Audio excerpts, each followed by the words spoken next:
Welcome back. Welcome back to the Detroit is Different podcast studios. And in studios, I have somebody that not just is connected to Detroit is Different, he's connected to my family. Like, not like family, like, you know how you talk family. I mean, like, really, like, knew my mother before my mother passed away. I knew his mother before his mother passed, before his wife passed. Just, children, my father and him definitely know each other well. And that was like one of the introductions, one of the smartest people I've ever met.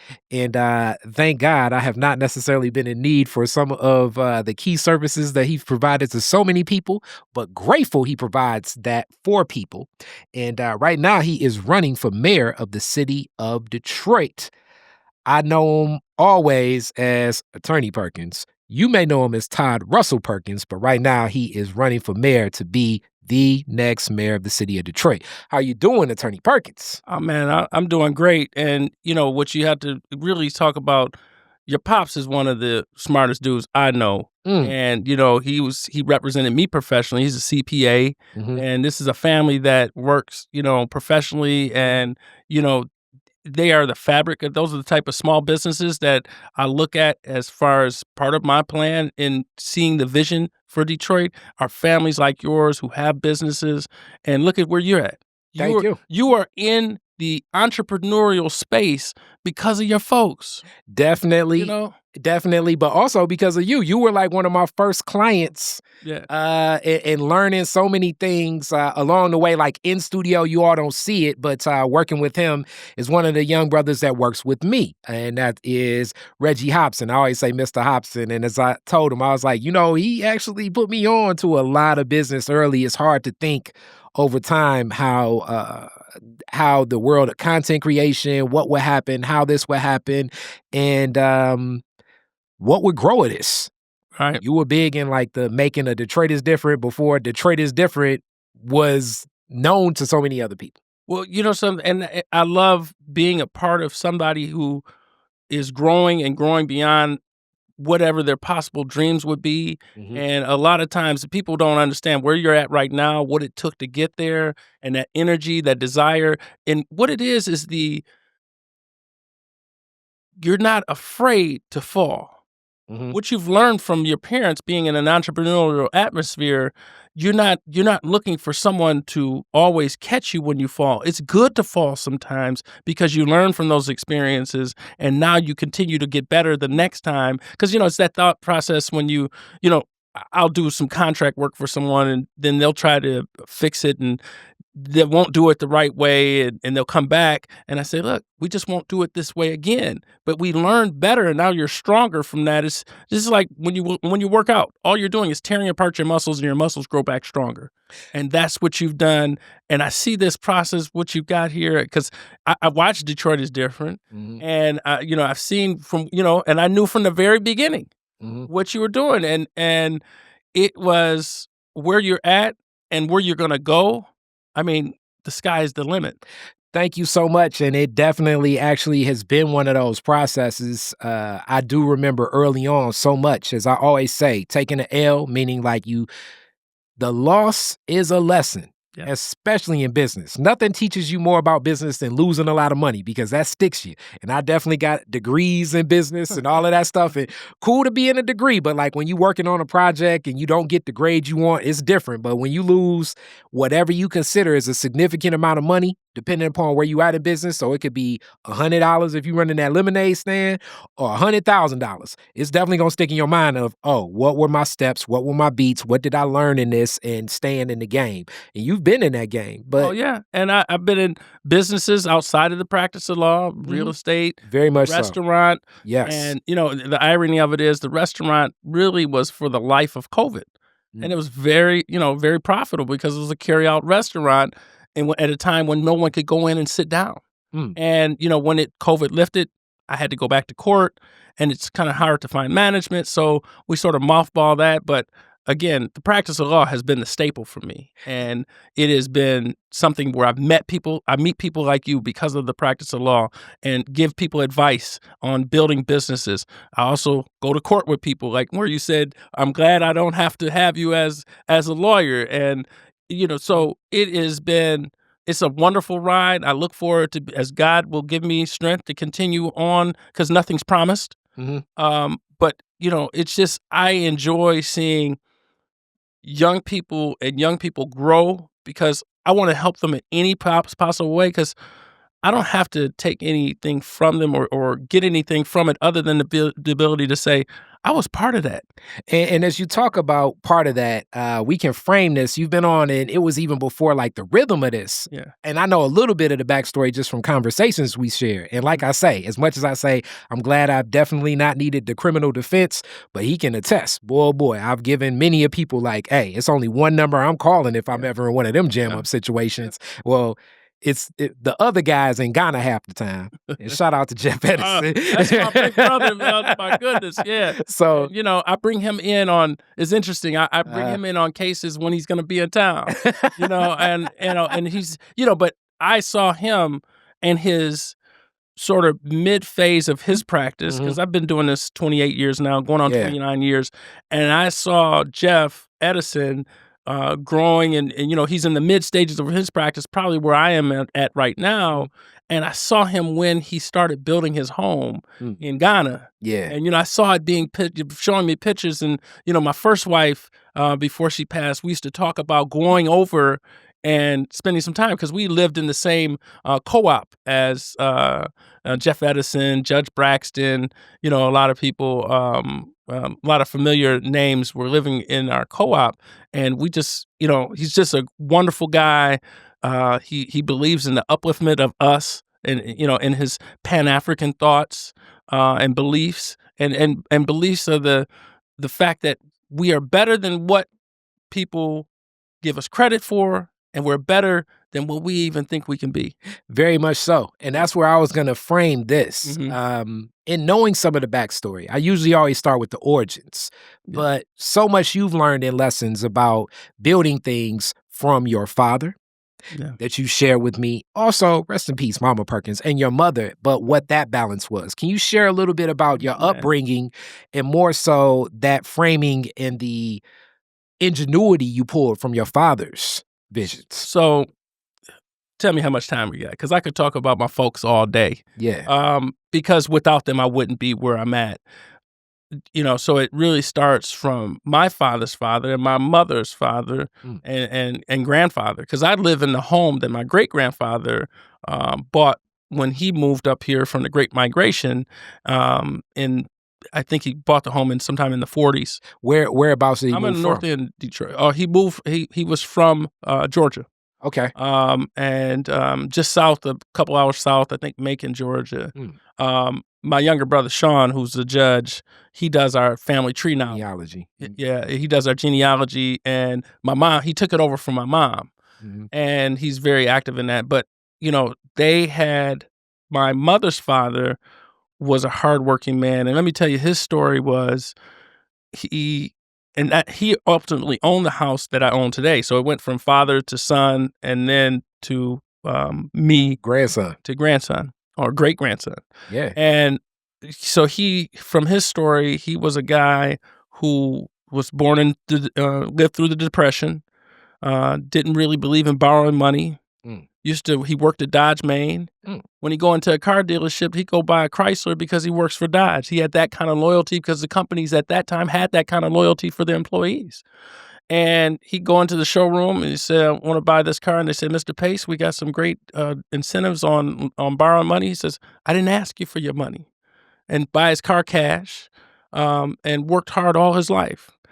And he told me he got that job outside of having worked for DPW. Mm. And he explained what happened in the neighborhood.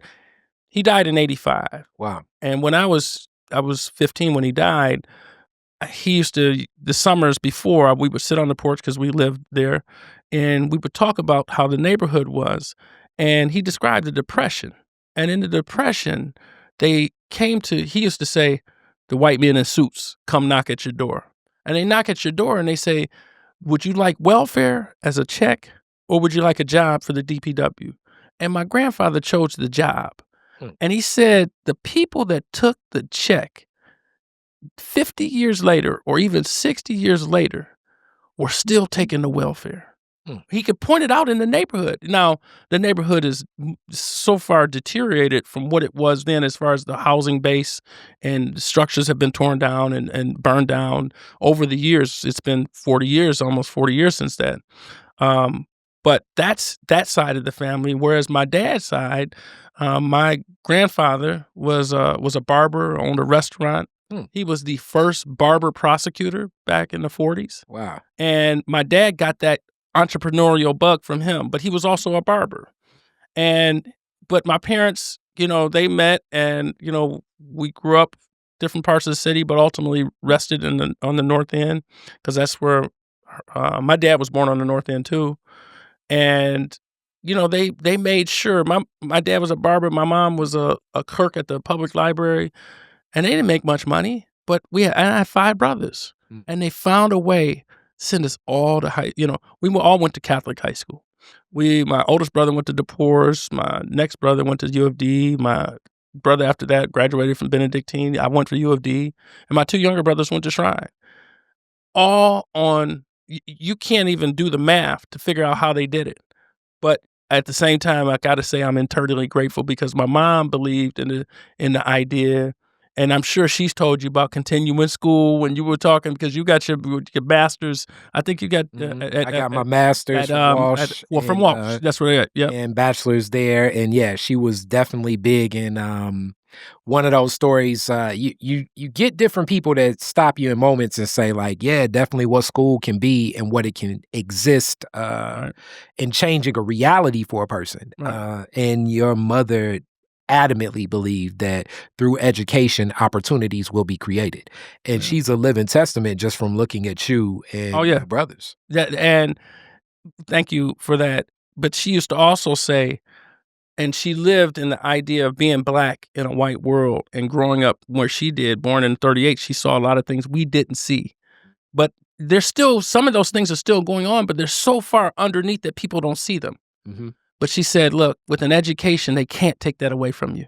They can take away your house, they can take away your car, they can take away your clothes, but they can't take your education away from you. And she says that's power. Mm. And so when you have that power, what it does is it opens your mind up to seeing different things. My parents, again, they made sure that I could go to school all over the world. Went to school in France, went to school in the East Coast in New Hampshire, and I come back here, went to law school in downtown Detroit at University of Detroit Mercy Law School. But there was nothing that they wouldn't do to make sure that I had that education. And they saw in me that entrepreneurial spirit. Now, my brothers have come and like Sean has worked for the firm, but he worked for Ford. Mhm. And he's still, that's another story there, but he's a judge today, Mhm. but he still works for Ford. He's on leave of absence. This guy is a hardworking hardworking person, hardworking father, and just a guy. He's my younger brother, but I look up to him a lot. Mm. And the rest of my family have experimented into the entrepreneurial world, but myself, I've never outside of college, I've never had a job. So let's talk about that Yeah. because I remember these are things that we would share. Mhm. And then you would often tell me, hey, your dad and this, that, and the other, and just learning different Mhm. things. And just having an understanding for the way you've grown, one of the strongest Black practices, not just in Detroit, in Michigan, but I'd say in the Midwest. Thank you. It's it's a lot and very personable, but also just being an attorney. And Yeah. one of the things you used to always uplift to me, because I would ask questions to you often, and you would say, sometimes you be surprised the problems that people end up in and what they won't want to open up about. Mhm. So if y'all kind of get what I'm laying down, what I'm saying is you call your attorney and you're opening up about some of the things that could be most embarrassing about like, you'd be surprised how many people are in deals that a contract wasn't signed. Right. How much people you would expect. It's like, wow, you got that house without a deed, and not just, I would be like, okay, isn't Yeah. that just common folks? Yeah. It's like, nah, these are like high up people. So that trust that you build with your Yeah. client.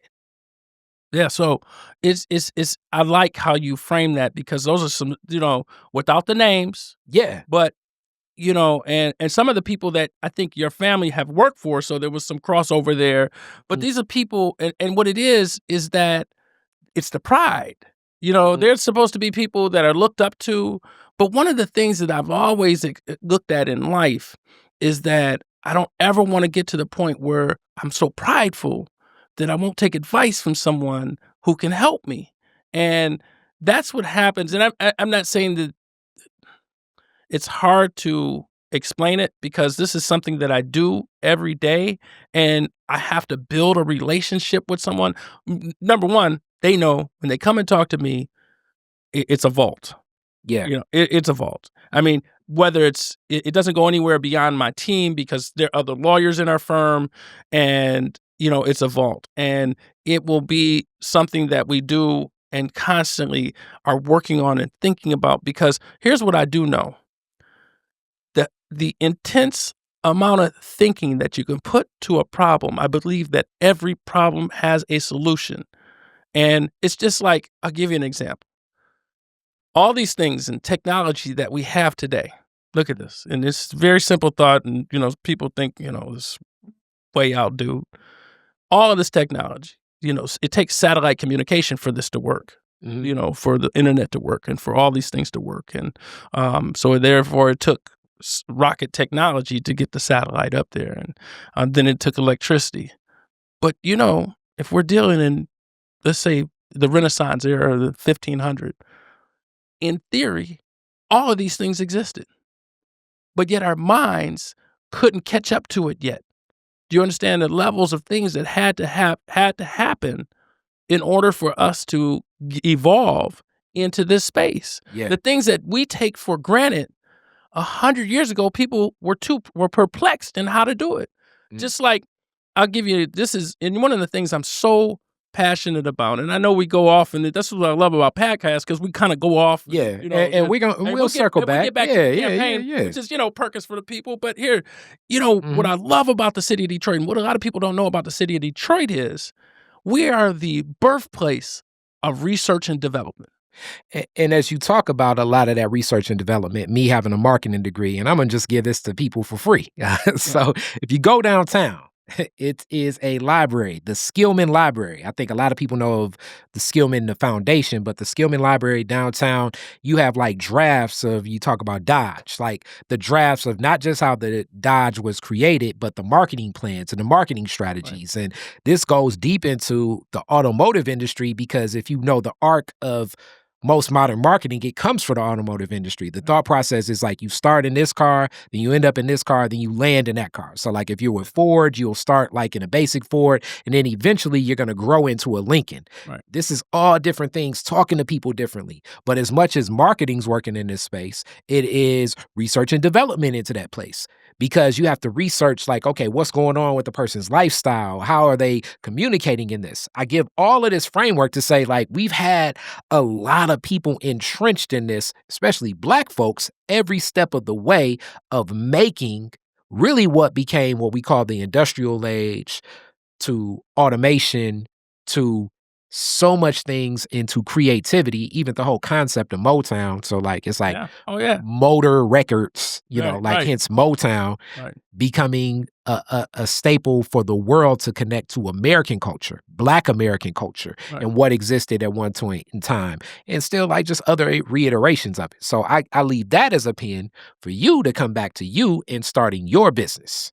Well, I looked at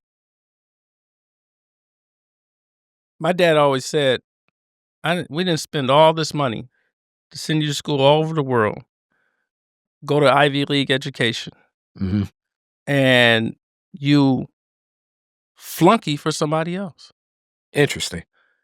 And they didn't mean it in a negative way.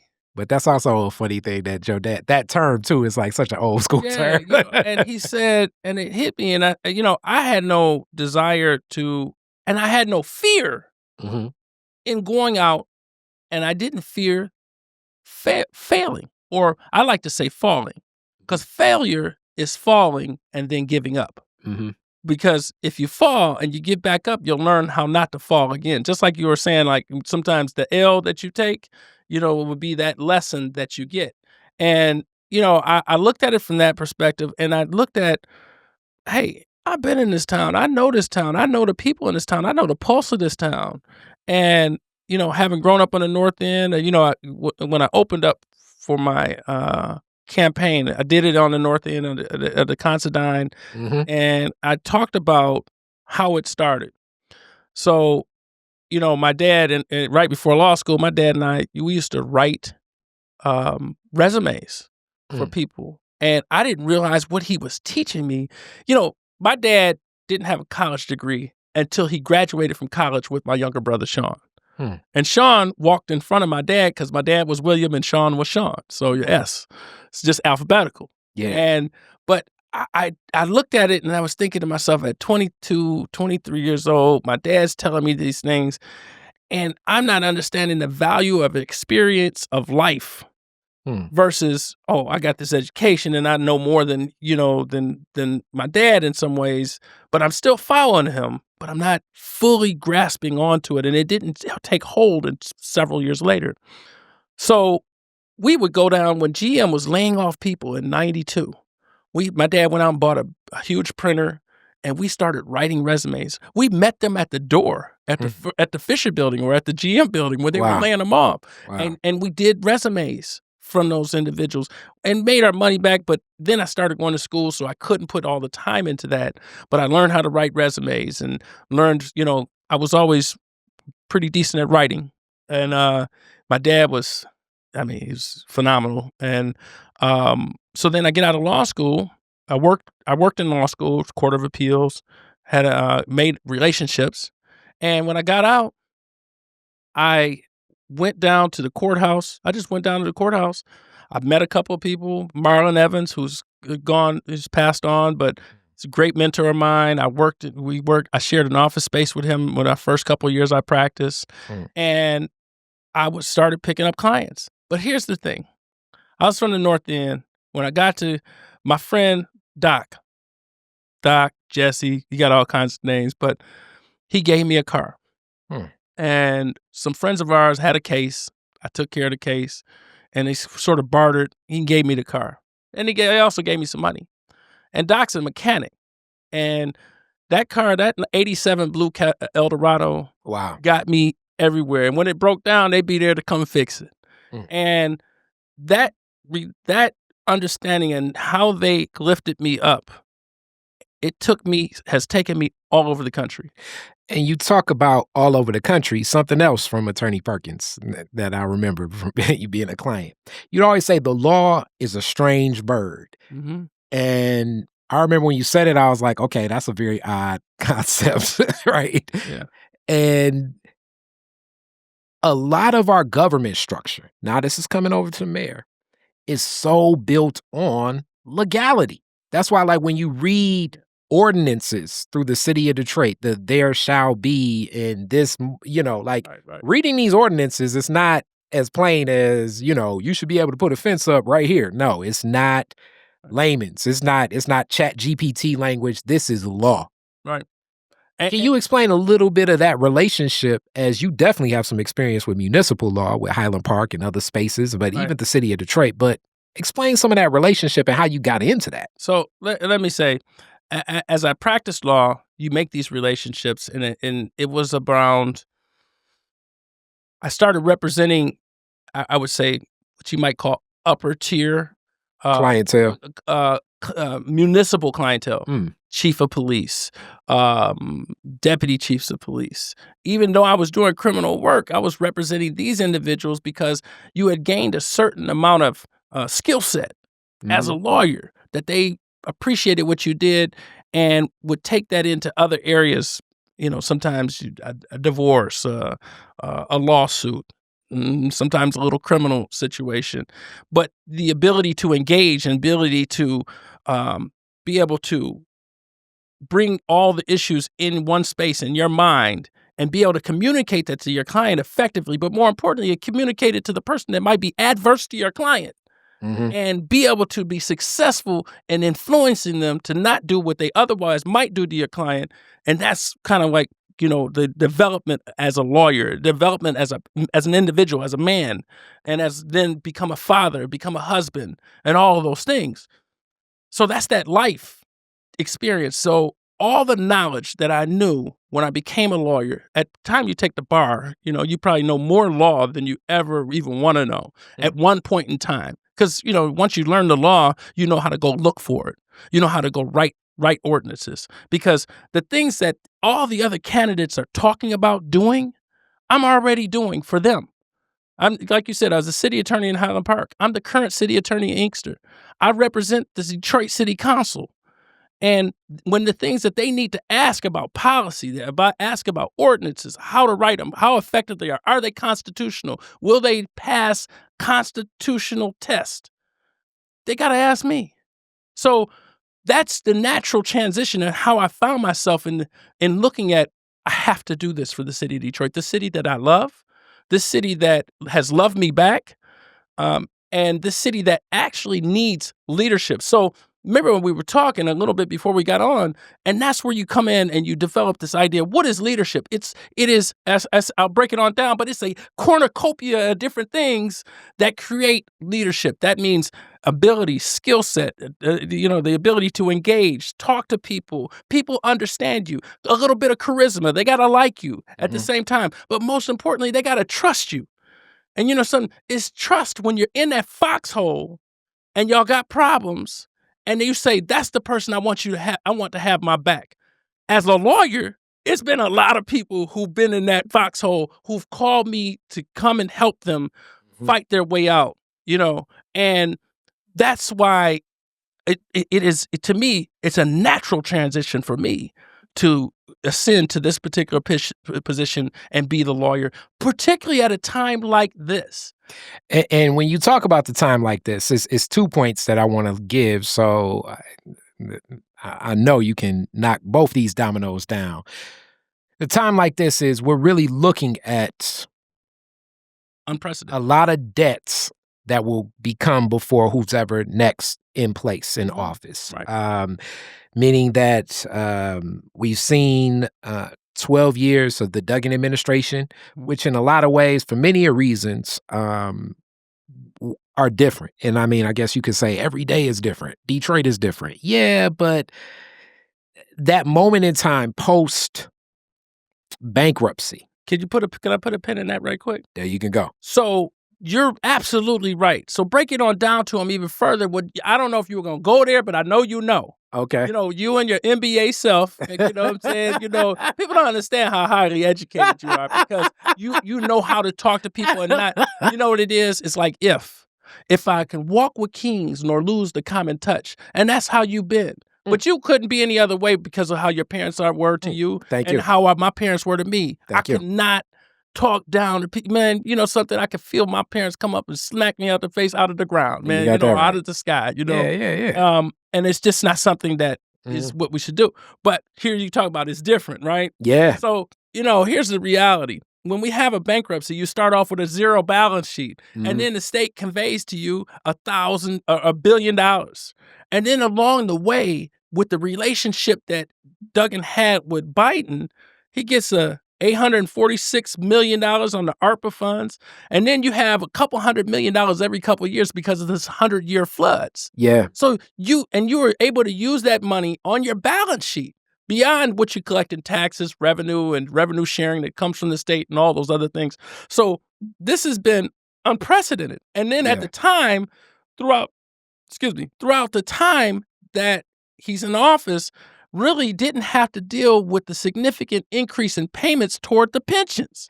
Okay, and now I got to put a pin in where you're coming from. Yeah. Because this is definitely where a lot of Detroiters are talking, because during the bankruptcy, it gets foggy for a lot of Detroiters. Including my mama, who was a city insured employee. Yeah, so I know that. And the fogginess is more so built on, I believe, the apathy that grew in a lot of Detroiters. And you could say even just American voters themselves into just not understanding systems. Particularly in Detroit, though.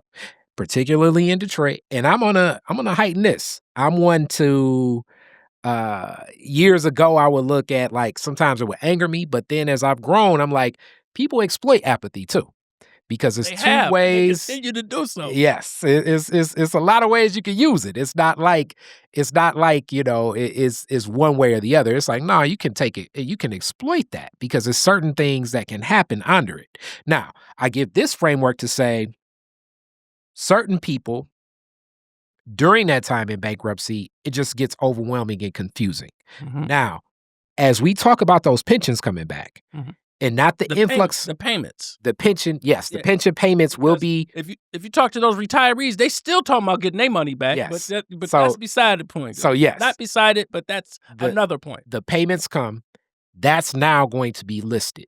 So it's a reality where this next 4 years, if not executed, almost to precision, like almost like a perfect gymnastic flip, like where you Mhm. nail the landing, it could easily drift back into the same bankruptcy situation, was what some Not people have drift. said. I mean, now you're talking about going into the abyss because you've already been in bankruptcy, and Yeah. oversight ends, I think, in 2027 or 2028.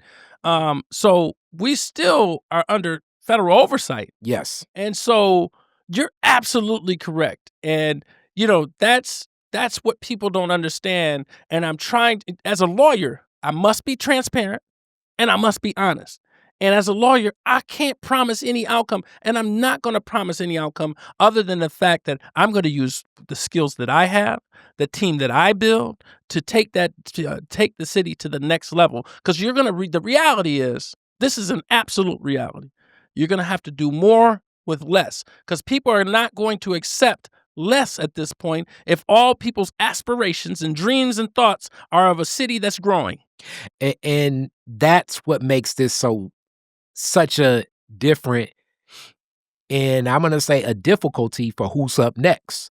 Because the standard and the expectation, I believe, was never necessarily as realized as sometimes it's presented, especially through traditional media, which this is a Khary Frazier stance. This isn't even a Detroit is different stance, but definitely under white leadership, media has been a lot more Benevolent, yes, nice, yes, kind, yes. yes, And and they're not already, even in just this, even in campaigns, we've seen certain stories where it's like, wow, I don't think I'd have ever seen something like this in a, in another in the current administration, already just with campaigning. And then we look at, this was brought up during Fred Durrell's interview when I interviewed Mayor Chokwe Antoine Lumumba at the time when he was mayor of Jackson, Mississippi, and what he's faced. It's another heightened you're look talking of about the son? scrutiny. You're talking about the son. Yeah, Okay, yeah. yeah. So like it's another scrutiny just in executive leaders, Um, black leadership, period. And this is where I also was thinking to myself, like, wow, Attorney Perkins, you have such a successful law firm to walk into the fire like this. I'm in the What's the fire right motivation? now because, what it is, what people don't seem to understand, and they wanna dress this up differently, we're all on a fire. Mm, It maybe the temperature's a little less or a little more, mm, but you know something? I consider that something that happens for me every day. Whether I'm living the experiences with my client who are on fire, but it's the thing is if we're walking through the fire, at least we're moving, mm, right? And you can't, like you said, you cannot get this wrong. And something no one has demonstrated. You got a pastor who has great ideas and thoughts, but no detail on how to do this. So what you're gonna do, and who's also said, I'm gonna still preach on Sunday. This is a 365-day, 24/7 job that you cannot nothing else can come in the way of doing this job. And no skill set in having done this. The fact that you've learned and taught people how to feed people and how to give people knowledge from the Bible, this ain't something we can pray our way out of. You have to have some skill set to do so. Then you've got other people who don't know the jobs that they have currently that they used as their platform as the reason why they should go to the next level, to be promoted to be mayor. You got Fred Durhall who doesn't know the budget numbers, and yet he touts himself as being the budget guru. Didn't know the numbers. No one else knew the numbers as far as I know. I believe in when we were in that panel, you were at that panel. Mary agreed with me, but she didn't step up and say it.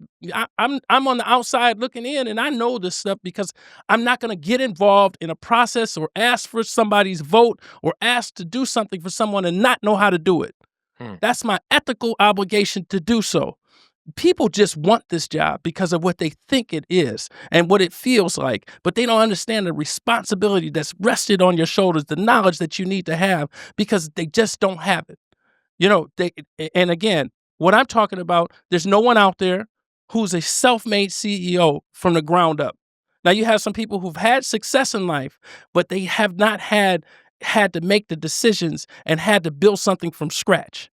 This is something that you're working on in this city. You have to have somebody who has that knowledge and has that ability. I'm the only one. But then you talked about apathy, right? Mm-hmm. They use apathy. They've used apathy to keep people at home from voting. And that's why we get 16, 17% or 18% voting turnout in a city election that matters so much. And what people need to understand, yeah, we go out and vote for the presidential. Since I was 18, I haven't missed a vote. Whether I be in another country or whether I be in school on the East Coast, I didn't miss a vote. In fact, my son forgot to vote absentee last year. We flew him home to vote. That's just how important it is to convey that importance to my kids, not only to my kids, but this is what I feel is important too. And so that apathy, people feel like they don't matter. It's kind of like what I'm going through right now with white media, with white infrastructure, where I'm in Mackinac. I poll higher than at least one of the other individuals who's there, Fred Durhal, and yet they keep me off. They don't want me there.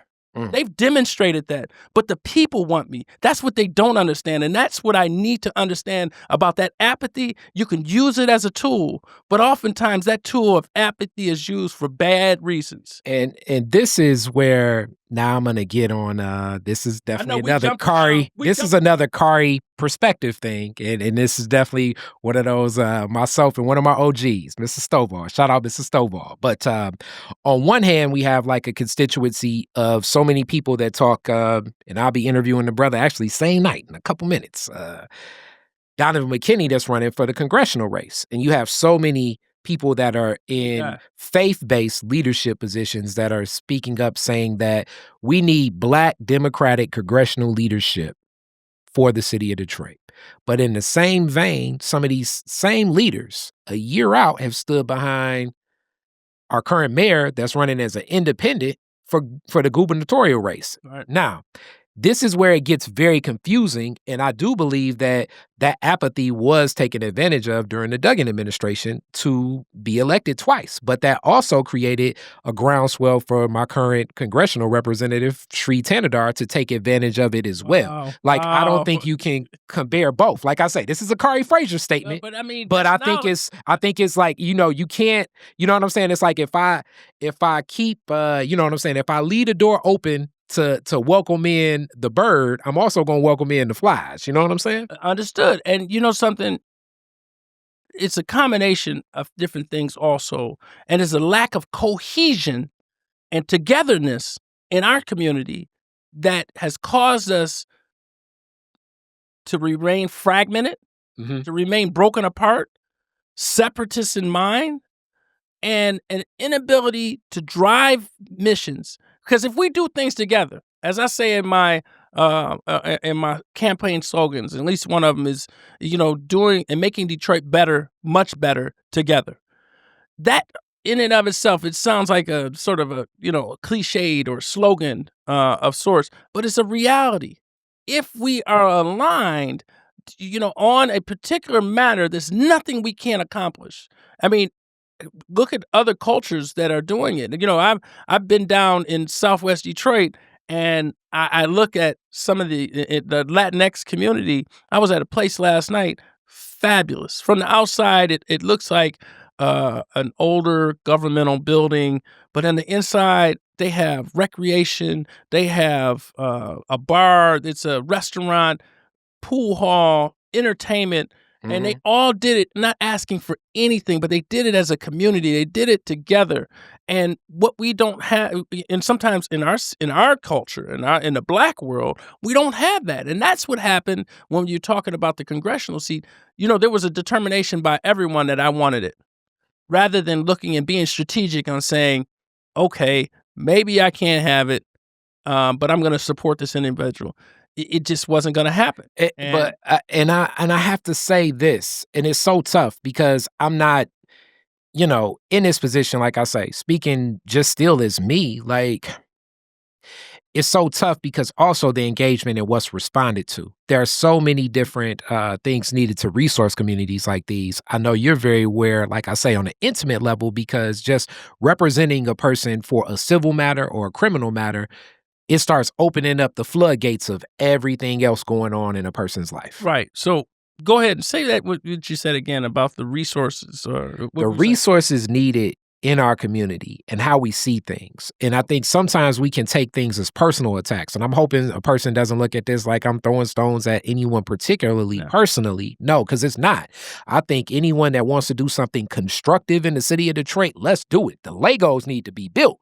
You Right. know, I'm just saying that how we do it has to connect to people. And some of these messages that are going out in one way, it just disconnects, and that was what drives down apathy, because to hear that Drives black up. drives up, Drives yeah. up app. Because it's like to hear something like we need black democratic leadership in the city of Detroit, but you're not standing with black democratic leadership running for mayor, it throws off. It's like that same person that's like, okay, what's going on here? Like, I don't understand it. And that's where a lot of people feel like, is this a game? Is this connecting? What's making sense? Who's actually walking with me? Because there's many people in communities like mine, on my block, this is as Detroit as it get, that feel just But what they disconnect. do is they lose trust. That's what I'm trying to tell people. You got to trust the source. I've been consistent in Mhm. everything, in all my messaging and everything that I do for the 28 years I've been practicing law and whatever I did before that. You have to remain consistent, because what you're saying, that's an inconsistent modality. Mhm. That's an inconsistent way of thinking, is to say, on one hand, we want strong Democratic leadership in the House, right? Versus now I'm going to support Mr. Duggan, who's now declared himself as an independent and who's otherwise sort of thrown a finger to the Democratic Party. Yeah. Now, I did have the opportunity to talk to him the other day, and I asked him, I said, look, why did you do that? I had never talked to him before, but I reached out to him because I'm going to have his job. So I want to talk to him. I want to create that relationship now. And I said, look, why would you do that? Why would you leave the party? I said, personally, I think you would have won the Democratic nomination. And his response was, well, I wanted to be able to govern. And he says, I wanted to be able to govern, meaning that if he runs as an independent, that he could curry favor, or he could at least be able to work with Republicans and Mhm. Democrats. I get it. But what he's not getting is that the war exists. And I'm of the mentality right now that there's a war that is for the fate of this country. Expand on that. And what you see is people so polarized. I do like a centrist mentality. I do like having the idea of, there's some things I'm conservative about. Mhm. There's some things I'm not. But I don't ever want anything. Being a lawyer, I want to always have the Constitution work its way through and give everybody equal access to the law, equal freedoms, and not be subjected to what we've known as disparagement and attack on particular areas of the community, particularly the Black community. Mm. And anyone who's been disenfranchised. That's what I'm a constitutional lawyer. Any lawyer who understands what they're doing is really, it's got its bones and it's got its foundation in the Constitution. But yet you see today, because people are on so far opposite sides, that some things are not working. I definitely agree with you there. And it's so tough because people, before they even apply, one of my favorite things that I love is critical thought. Like before people just step back and say, all right, let me just look at this, They want it easy, it's already going to be a bias based on who's bringing it, where right? is it at, But some people are who's not standing critically with this thinking. person. They're not critically thinking, Mm, and they don't want to be forced to think critically. mm, And, but at the same time, I have to say this. mm, The stuff that's coming from the right, mhm. some of it's just evil. Yeah. It's just evil. Now, I think that some of the stuff from the left is just too optimistic. Mm, You understand that? And I don't think there's an evil overtone in that regard. But some of the things that they're doing, like the stuff that has come out of this current administration to get rid of and throw with the Job Corps that we saw last week, to throw these kids out in the street yeah. and without a plan, now is there some need to reform how spending is done and measures on how to perform, how things within the government are performing? Okay, I can accept that. I'm not necessarily agreeing with it or disagreeing with it, but I can accept that reality that some people have been inefficient. Some departments may have been inefficient, but the mechanism that they choose in order to gain efficiency. But see, I also believe underlying that is a more insidious purpose and a more devious idea that is at play. You Mm. know what I'm saying? They want to get rid of it because they don't want social programs anyway. I They don't want these things, and they want to, so those are some things that, in my, you know, mindset when I'm thinking and praying and looking at what's going on in the world. Those are the things that concern me because I think there's a methodology and there's a process in place that you could unwind these things so that they don't cause so much pain or so much fear, just like to people who are retired, who don't know what's going to happen with their Medicare. yeah. You understand what I'm saying? So all of these things, Social Security, now you can't call that number that you people typically used to call. So all of those things, it puts people in these spaces of fear. Puts them in fear, and then as that heightens, the distrust, hence apathy, where Man, people just sit back and they say, "I don't know, maybe I get a Social Security payment this month, maybe I won't." and then at the end of the day, they say, "Well, my vote doesn't matter anyway." And that is the root of, like, how it's And all that's attacked yeah. upon, and it strengthens the vote of a person that does vote. But now the Perkins administration is going to change that. I am something. I look at myself. I am a person that's not aligned to any infrastructure within government. Mm, I am a person just like that average individual going into the voting booth. mm, I'm the person who lives on the block with people who are going into voting, who are concerned about what others might consider small issues. How much more is my insurance going to go up, or how much is my insurance, and what am I going to do with some of the trash pickup and different things like that. That just, as I say, everyday people. That's where I'm at. And I've lived in that space. I understand that space. And I'm not speaking from a perspective that I'm trying to appease anyone other than give information, education, and most of all, representation to the people. So, as we get to a close here, and we got some more time, but I do want you to hit on a couple different things. But Hmm. before you give some of your plan, running a campaign, it's a lot, Oh, every day, especially such a large oh, campaign. yeah. It's not like this All is, over the city. this ain't like the cul-de-sac president. You know what I'm Yeah. saying? So, what was the buy-in of your wife, of your children, of the people that you work with at the law firm? What was the response of everyone when you said, "Hey, I'm running"? I love my family. I love the people at the firm. And it was important for me to ask them first Mm, before, first pray about it, mm, ask God, then talk to my wife.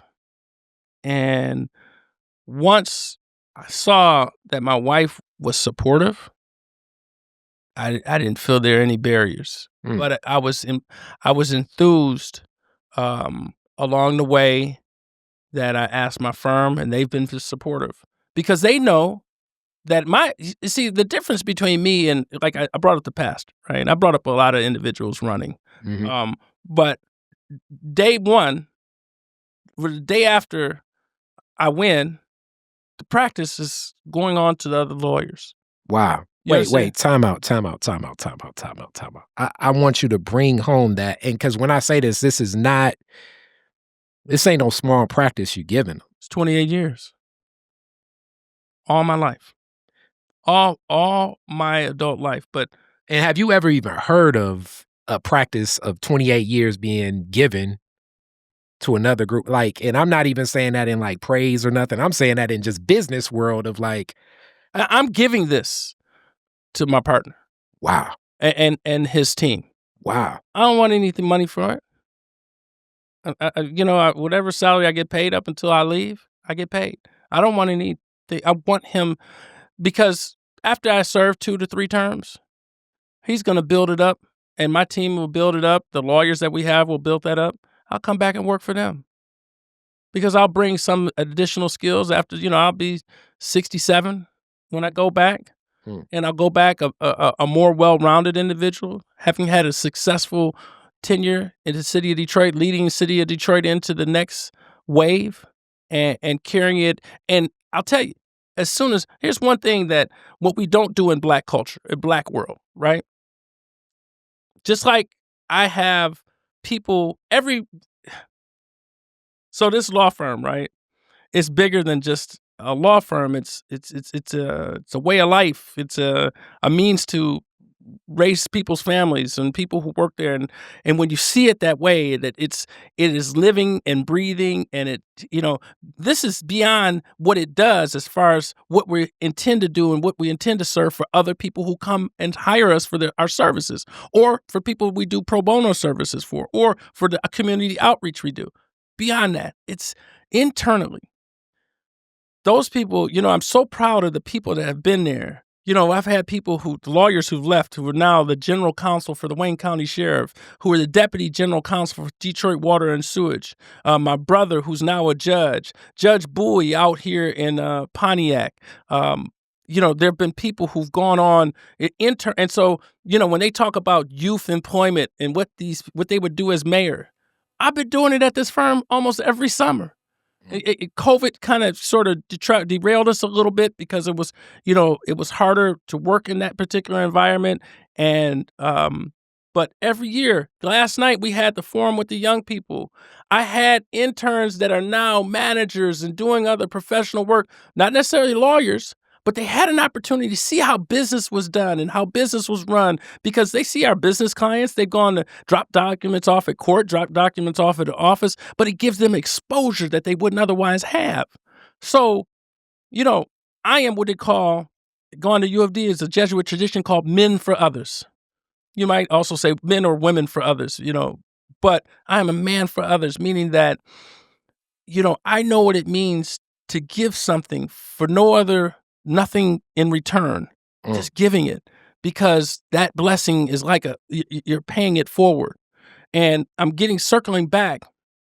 The problem that we have in our world in the Black power structure is when we get power and we're put in a position of power, we never nurture and develop someone to come after us.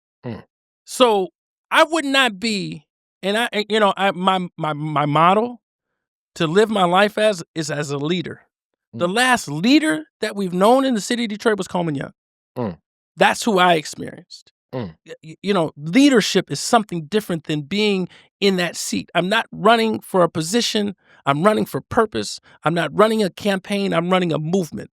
And my goal is day one to start searching for that next person who's going to come after me, because Detroiters deserve to have continuity in greatness, continuity in leadership, continuity in thought, continuity in growth, and all of those things. So, you got to set your ego aside and humble yourself. You have to lead with humility.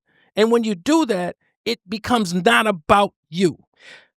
I love what you said, and I know that this was one of those interviews that I knew coming up. Just knowing you, I was like, okay, this is going to be a great discussion where we touched on many different Yeah. things. It's so much more we could, And yeah. I mean, you got to come back. You should have been back anyway, but that will stay fluid because I'm hoping that people can walk away with some understandings. Right. But I gotta ask this before I get to the classic Detroit is different questions because Okay. you've been seeing corporate counsel. Mhm. Um, legal standings Mhm. between the city of Detroit and so many of the other relationships. But let's just go with Lansing itself Mhm. because Detroit is chartered through Lansing. Where do you see that relationship and what advantage from seeing that lens as an attorney do you have? And being that you've seen some of these contracts and that relationship between Lansing or between the Michigan government and the city of Detroit government. Well, it also changes with the environment and who's running in Lansing, Mm-hmm. you know. But I truly believe that as a lawyer, I understand how it works. I understand how the law can be imposed. And see, one of the things that I know when I see something that's wrong and I see something that's not working, I know how to take and push it from a legal perspective, whether we're going to go to court, threaten to go to court, or just tell them where they're wrong in a legal way. Also, you have a mechanism in what you call lobbying and creating those relationships. And a lot of people are talking about, like Mr. Durhall, he talks about the relationships he had in Lansing, and those relationships ain't even there anymore with term limits. But at the same time, he's saying how he understands this, but he doesn't understand it in the same intricate way that I do, and the way that in which you have to in order to be effective. And I guarantee you that much. I will be effective. Well, and again, I'm not guaranteeing you what particular outcome, but they're going to know where we stand as a city and aligning ourselves and bringing ourselves. Because, also, you have to understand if you stand on the premise, you know how we say in the streets, standing on business. Mm-hmm. If you stand on business that so goes Detroit, so goes Michigan, once they get a chance to understand that, and once you get rid of this apathy, and once you mobilize the people in one particular direction, we cannot be stopped. Mm. That's what they have to understand. And So, that goes from the corporate structure, that goes from the streets, that goes from everybody. And I want us all to work together. a- I'm not disaligned with anybody, but I am for the people, though. and that's one of the things that I always have said when you read, I was like, okay, because you do have such relationships in social capital, especially in community, and clearly, I mean, in representing it, I don't necessarily, crime is always spoke about in public safety, and I see it different as I definitely think that a lot of the public safety issues are the conditions of the poverty that's so pervasive throughout the community. Right. Right. Even though there are definitely people that have used the street economy to, in certain ways, what we would consider uplift past it, but you definitely have relationships with Well, see, I people that represent have a lot of experience. Republicans. Well, I represent a lot of Republicans that are very public cases. In Macomb County, I represent Pete Lucido, who's the Macomb County prosecutor. I have other clients who are Republicans. So, as a lawyer, Mm. that spans the parameters, or that spans the Democrat Republican thing, because I could be green and purple, but if I can help someone, they don't care where I come from. And as long as their issues are not something that, I'm not going to represent the KKK. Mm. I understand that the Constitution says that everybody's entitled to representation, but there's just some limitations that you have to have Mhm. from a moral perspective, and what the fabric and where I come from just are completely disaligned. And the reality is, I'm doing them a favor. Somebody like that, or somebody who I totally could disagree with or even be repulsed by, because I'm not going to be effective representing them. And I'm doing them a favor by sending them somewhere else. But again, Republicans, Democrats, they're human beings. And once you get down to talking to them, do you know it's almost like DNA? And I'm sure you know that, but I don't know if your audience knows. 99.999% of our DNA is all the same. It's that 0.001 or such a small, minuscule amount of our DNA that makes us different, and that's what makes everyone different. So I say that from perspective of Republicans and Democrats. Everybody really wants to be able to get an education, raise their kids, be safe in their homes, have a retirement, live a decent life, and be able to take a vacation on a general perspective, right? There's some who want a lot more and some may want nothing. But for the most part, that's where everybody is. But how they see us in getting there and who should be there, therein lies the differences. Yeah, it's warfare or football, because football can be like I warfare. said it was war, didn't I? Yeah, I did. it's like, let's just say it's football. We all want to win a game. You know, you got to score touchdowns. It's just what plays are we running versus what plays are you running in strengths and weaknesses. So classic Detroit is different questions. Now, Yes. very first one, your very first car, year, make, and model, year you got it. My year, make, and model, it was a Merkur Scorpio. It was an 89. I bought it off of Royal Oak Ford. And I bought it in either 92 or 93. I don't even know what a Merkur Scorpio is. Yeah. It was a Ford product. Okay. But made in Germany. Wow. Yeah. Okay. My brother, we still have some of them today in our car collection. Okay. Where's the first place you went when you got it?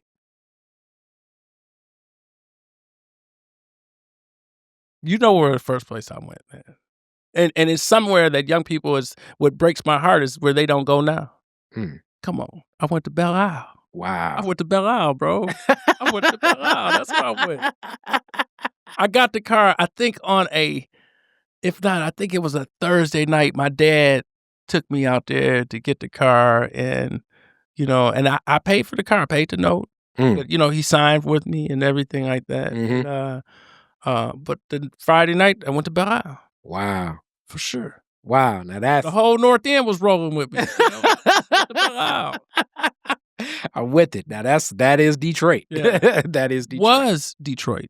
Oh man. Was Detroit. We don't run Belle Isle. We still own it. Yeah. We don't run it. It's a different place today. Yep. Yeah. The culture is different, but we see it. We see it. No, we see it, but something we're gonna get back to another day under the Perkins plan. Okay. Yeah. All right. Next question. You're the DJ at the end of the fireworks. You get to play 2 songs. Woodward and Jefferson. What songs you playing?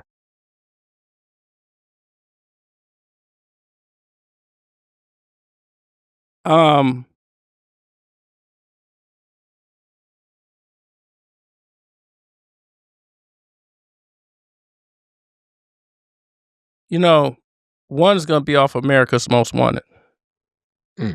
Yeah. I'm just hearing those tracks in my head. I'll just tell you albums. It could be almost any one of those songs. And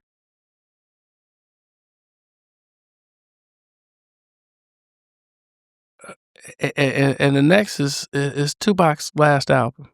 That's it. I mean, I tell them on my age, but that's where I'm at. Okay. The whole albums. You know what I'm saying? Those were 2 albums that I saw no deficiencies in any one song. I mean, and at the time, then you had, the Dog Pound and Death Row come through. Some of the entertainment that was on the albums. When they were dogging the West Coast rappers and they were dogging the East Coast rappers, it was entertaining before it became dangerous. You know what I'm saying? But yeah, America was Most Wanted, and then Machiavelli. So yeah. Ice Cube, you definitely don't get any pushback, and it's so interesting, like politically and just the growth. Now I'm upset with him a little bit politically. Yeah, I was just going art. Yeah, we talking album. Art. We talking album. We're talking about Ice Cube in 1992. You know what I'm saying? We talking really. That's 92 Ice Cube. No, yeah. 90. I think was when he left. Yep. So the first album, college. The first album, when he came out on his own, when he left NWA. NWA, yeah. But and we didn't get a chance to see Senator Tupac. I always believed he was that was his call, and that was where he was gonna be. Yeah, that and Machiavelli, two pivotal pieces in hip hop history. Yeah. Two albums, and it's a lot of songs off of both. You Mhm. know what I'm saying? I mean, from this, you could definitely say "Who's the Mac" could Yeah. matter on many Oh, yeah. many levels to a lot of stuff happening in America right now. You talk about federally. Yeah. So, and then last question: you could rename Woodward after one Detroiter. Who would it be and why? Coleman, yeah.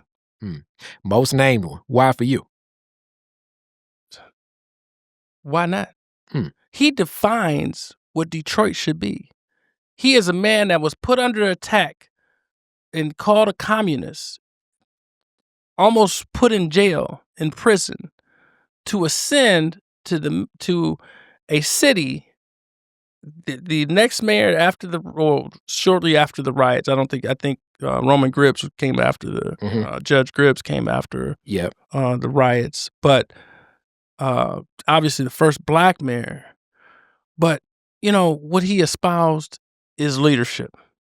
And what I mean by that is some people just think because you're elected, that makes you a leader. No, that means people voted for you and you won an election. But leadership means that people will follow you. It's almost like faith.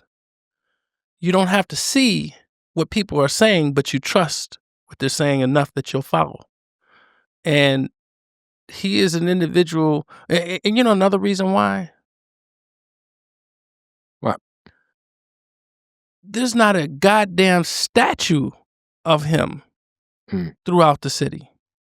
We have a building named after him, but we have and another another person, not a black person, white friend of mine was saying this, and I make a point of saying that because I felt bad that I didn't think about it, and I'm Mr. Black, look at my shirt, but he said, something, we have all these monuments, and it really doesn't have any.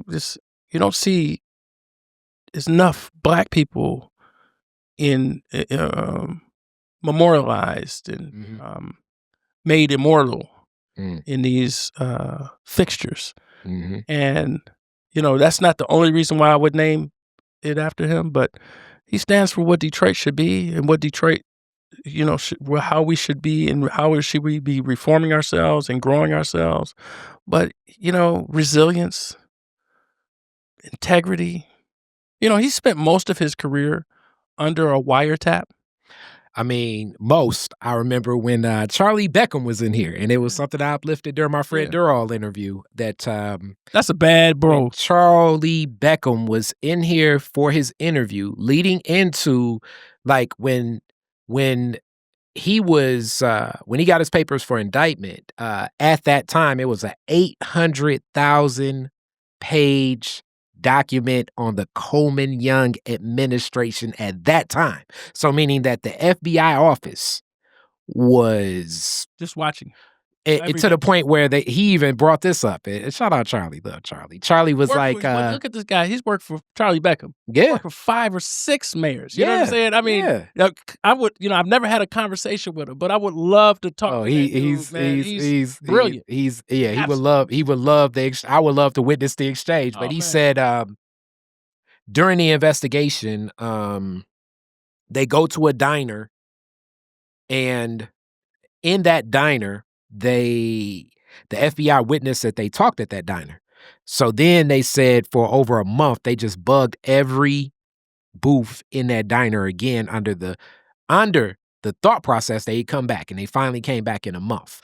But just think about the exhaustive resources from our federal government that went into that just under the guise of what Coleman Young represented. And I mean, you can also check, this is another Khary Frazier process. What did they find? But the same thing with the FBI files. If anybody watches the IFC documentary about Martin Luther King and the FBI files of him, and just like, they said like in his office in Atlanta, it was like 60 employees. Of those 60, like 43 of them had connections to were tied, and they said all informants, but that means they all had some ties. I mean, we think of the roots of the FBI connecting to Marcus Garvey. COINTELPRO. Yeah. Just the fact that we have a president that wants to dismantle DEI and unname Mhm. things after Black people, and we haven't taken Edgar Hoover's name off of that building Mhm. is a sacrilege. Mhm. Is an absolute travesty. Mhm. But it's what we have. We got this race baiting and all these other things that are unfortunate, and it's only going to be when we stand up for ourselves and demonstrate that we're going to not, we're going to be people are going to take account of us, then they'll respect us. I feel it. With that being said, thank you so much, Attorney Perkins. Thank Oh, you so man. much, and best of luck to the run for mayor and everything. It's already happening. Mhm. It's already happening. Mhm. It's just, I'm going out to see my people and see them in the streets. I'm gonna be running in the streets. I got my running team together. Yeah. And if you ever look at the campaigns, right? Mhm. And you have access to video because you are watching a lot of this because you're, as much as you are in the entertainment world, you're Mhm. watching the political landscape right now. Mhm. Look at the things that I've said, and everybody duplicates what I do. Hilarious. I've been running, right? Mhm. And I run with my kids, very nothing, made up. But then, I looked it up the other day. I saw Mary, she's got a whole commercial of her running, with the drone of her running and stuff like that. I mean, it's hilarious, just even on a small level, how people want to copycat, but as Warren Buffett said, copycatting is the best form of flattery. There we go. With Yeah. that being said, Detroit is different. Peace. Peace. Detroit is different. Detroit is different.